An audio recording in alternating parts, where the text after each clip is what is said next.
আসসালামু আলাইকুম বন্ধুরা, আশা করি আপনারা সকলেই ভালো আছেন। প্রিয়দিনী ভাই বোনেরা, আপনি যদি মুসলিম হয়ে থাকেন আর ইফতারের সময় যদি আপনি খেজুর আর তরমুজ একসাথে খেয়ে থাকেন, তাহলে আপনার শরীরে কি হতে পারে তা আজকের এই ভিডিওটি না দেখলে বিশ্বাসই করতে পারবেন না। তাই এই কথাটি জানতে হলে আমাদের ভিডিওটি না টেনে শেষ পর্যন্ত দেখতে হবে। তাহলে চলুন কথা না বাড়িয়ে আমাদের এই গুরুত্বপূর্ণ ভিডিওটি শেষ পর্যন্ত দেখে আসা যাক। বন্ধুরা, এই গরমে এমনিতেই শরীরে পানি শূন্যতা দেখা যায়, তার মধ্যে আবার রোজায় সারাদিন না খেয়েও থাকতে হয়।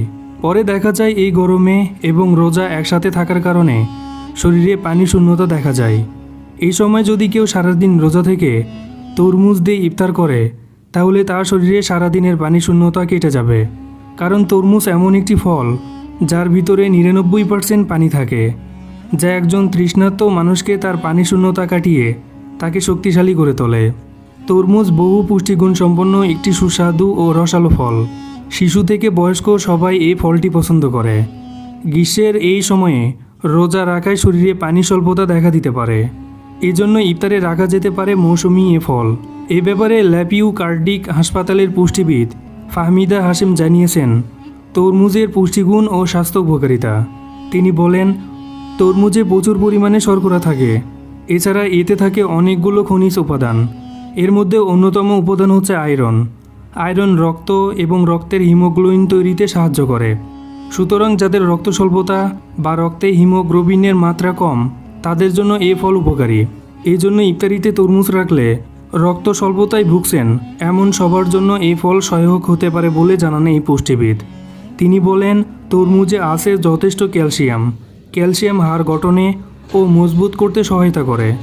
বিশেষত বয়স্ক মানুষের জন্য এটি হতে পারে খুবই ভালো একটি খাবার। ফাহমিদা হাশেম বলেন, তরমুজে সবচেয়ে বেশি থাকে ভিটামিন সি। ভিটামিন সি এমনই একটি উপাদান যা প্রতিদিনই শরীরের জন্য প্রয়োজন হয়, কারণ প্রস্রাবের সঙ্গে প্রতিদিনই ভিটামিন সি বের হয়ে যায়। এজন্য তরমুজ হতে পারে প্রতিদিনের খাবারের একটি উপযোগী ফল। এছাড়া তরমুজে থাকে ভিটামিন এ, যে ফলের রঙের প্রাধান্য দিয়ে থাকে তাতে ভিটামিন এ বেশি থাকে। ভিটামিন এ দৃষ্টিশক্তি গঠন ও তৈরিতে সহায়তা করে।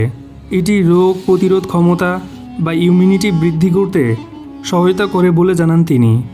এই পুষ্টিবিদ বলেন, গরমে প্রচুর পরিমাণ পানি শরীর থেকে বের হয়ে যায়, আর এবার রমজান আসছে গরমকালে। ফলে দীর্ঘ সময় পানি না খাওয়ার কারণে যে পানি স্বল্পতা তৈরি হচ্ছে তা পূরণে তরমুজ বড় ধরনের ভূমিকা রাখতে পারে। যারা একাধিক রোগে আক্রান্ত, যেমন ডায়াবেটিক্স, হার্টের সমস্যা থাকে, তাদেরকে দিনে অনেকগুলো ঔষধ নিতে হয়, ফলে তাদের প্রস্রাব ইনফেকশন বেশি হয়ে থাকে। এমন রোগীরা যদি ইফতারিতে তরমুজ রাখেন, তাহলে এই সমস্যা অনেক কম হতে পারে। এছাড়া যারা রমজানেও ওজন কমাতে চান, তাদের জন্য তরমুজ অনেক উপকারী হতে পারে বলে জানান এই পুষ্টিবিদ। অবশ্য অনিয়ন্ত্রিত ডায়াবেটিক্স থাকলে তরমুজ বেশি খাওয়াটা ঝুঁকিপূর্ণ, তবে অল্প পরিমাণ খেতে পারবে। তরমুজে পটাশিয়াম থাকে, ফলে যাদের সিভিয়ার বা মধ্যম মানের কিডনির সমস্যা আছে, তাদের তরমুজ এড়িয়ে যাওয়াই ভালো। এছাড়া তরমুজ খাওয়ার ক্ষেত্রে সবচেয়ে বেশি ভুল হলো একসঙ্গে বেশি পরিমাণে খাওয়া। এতে ওভার হাইড্রেশন হয় এবং অনেক সময় কিডনিতে পানি জমা হতে পারে। পানি শরীর থেকে বের হতে না পারলে কিডনির ওপর এক ধরনের চাপ হতে পারে। তাই যাদের হার্ট ও ডায়াবেটিক্সের সমস্যা আছে, তারা অল্প পরিমাণ খেতে পারেন। প্রিয়দিনী ভাই বোনেরা, আয়েশা রাদিয়াল্লাহু তাআলা আনহা হতে বর্ণিত, তিনি বলেন, আমাদের নবীজি সাল্লাল্লাহু আলাইহি ওয়াসাল্লাম খেজুর দিয়ে তরমুজ খেতেন। গবেষণায় দেখা গেছে তরমুজ শরীরকে ঠান্ডা রাখে, অপরদিকে খেজুর শরীরকে উষ্ণ রাখে। ফলে এতে রোগাক্রান্ত হওয়ার সম্ভাবনা থাকে না। কিন্তু যে কোনো একটা খেলে ঠান্ডা আর না হয় গরমের যে কোনো একটা রোগ হতে পারে। তাই আপনি চাইলে নবীজির মতো করে খেজুরের সাথে তরমুজ খেতে পারেন।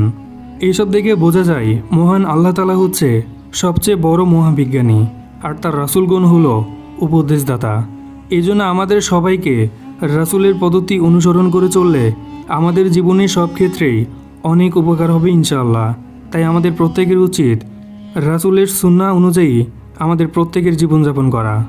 মহান আল্লাহ যেন আমাদের সবাইকে নবীজির সুন্নাহ অনুযায়ী জীবনযাপন করার তৌফিক দান করেন, আমিন। প্রিয়দিনী ভাই বোনেরা, আমাদের আজকের এই ভিডিওটি কেমন লাগলো তা কমেন্ট করে জানিয়ে দিতে পারেন। আর এইরকম ইসলামিক বিভিন্ন ঘটনা জানতে চ্যানেলটা এখনই সাবস্ক্রাইব করতে পারেন এবং পাশে থাকা বেল আইকনটি বাজিয়ে রাখতে পারেন, যাতে এরকম নতুন নতুন ভিডিও সবার আগে আপনি দেখতে পারেন। তো দেখা হচ্ছে পরবর্তী কোনো ভিডিওতে। সে পর্যন্ত মহান আল্লাহ আমাকে এবং আপনাদেরকে ভালো রাখুক, সুস্থ রাখুক। আল্লাহ হাফেজ।